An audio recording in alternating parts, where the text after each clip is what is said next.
Coffee ಹಾಗೂ tea ಪ್ರಪಂಚದಾದ್ಯಂತ ಎಷ್ಟೋ ಜನರ ನಿತ್ಯ ಜೀವನದಲ್ಲಿ ಬೆರೆತು ಹೋಗಿದೆ. ಅದರಲ್ಲೂ ಬಹಳಷ್ಟು ಜನರಿಗೆ ಕಾಫಿ ಇಲ್ಲ ಅಂದ್ರೆ ಬೆಳಕರಿಯೋದೇ ಇಲ್ಲ. ಬೆಳಗಿದ್ದು ಒಂದು ಕಪ್ ಕಾಫಿ ಹಿರಿಬಿಟ್ರೆ ಫುಲ್ ಡೇಗೆ ಬೇಕಾಗುವಷ್ಟು ಎನರ್ಜಿ ಸಿಕ್ಕಷ್ಟು ಖುಷಿಯಾಗ್ಬಿಡ್ತಾರೆ.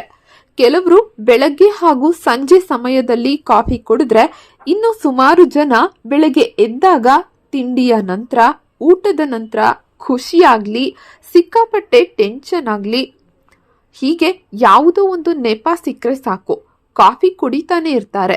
ಅಷ್ಟರ ಮಟ್ಟಿಗೆ ಕಾಫಿಗೆ ಅಡಿಕ್ಟ್ ಆಗಿ ಬಿಟ್ಟಿರ್ತಾರೆ. ಅಂದ್ಹಾಗೆ ಎಷ್ಟೋ ಜನರಿಗೆ ಕಾಫಿ ಬಗ್ಗೆ ಕೆಲ ಇಂಟ್ರೆಸ್ಟಿಂಗ್ ಫ್ಯಾಕ್ಟ್ಸ್ ಗೊತ್ತಿರೋದೇ ಇಲ್ಲ. ಇಲ್ಲಿವರೆಗೆ ಕಾಫಿ ಬಗ್ಗೆ ಸಾಕಷ್ಟು ಸಂಶೋಧನೆಗಳು ನಡೆದಿದ್ದು, ಇದು ಅದರ ಆಶ್ಚರ್ಯಕರ ಪ್ರಯೋಜನಗಳನ್ನ ಬಹಿರಂಗಪಡಿಸಿದೆ.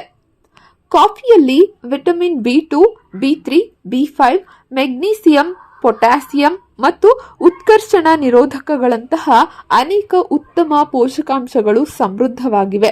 ಕಾಫಿಯಲ್ಲಿರೋ ಪೋಷಕಾಂಶಗಳು ನಿಮ್ಮನ್ನ ಅನೇಕ ರೋಗಗಳಿಂದ ರಕ್ಷಿಸುತ್ತೆ. ಕಾಫಿ ಕುಡಿಯೋದ್ರಿಂದ ನೀವು ಹೆಚ್ಚು ಕಾಲ ಬದುಕುತ್ತೀರಿ ಹಾಗೂ ಅದು ನಿಮ್ಮ ಹೃದಯ ವೈಫಲ್ಯದ ಅಪಾಯ ಕಡಿಮೆ ಮಾಡುತ್ತೆ. ಇದಲ್ಲದೆ ಈ ಪಾನೀಯ ಅಲ್ಝೈಮರ್, ಕ್ಯಾನ್ಸರ್ ಮತ್ತು ಪಾರ್ಶ್ವವಾಯು ಅಂತಹ ಅಪಾಯಗಳನ್ನ ಕಡಿಮೆ ಮಾಡುತ್ತೆ. ಕಾಫಿ ಪ್ರಿಯರು ಸಾಮಾನ್ಯವಾಗಿ ಕಾಫಿ ಕುಡಿಯುವಾಗ ಕೆಲ ತಪ್ಪುಗಳನ್ನ ಮಾಡ್ತಾರೆ.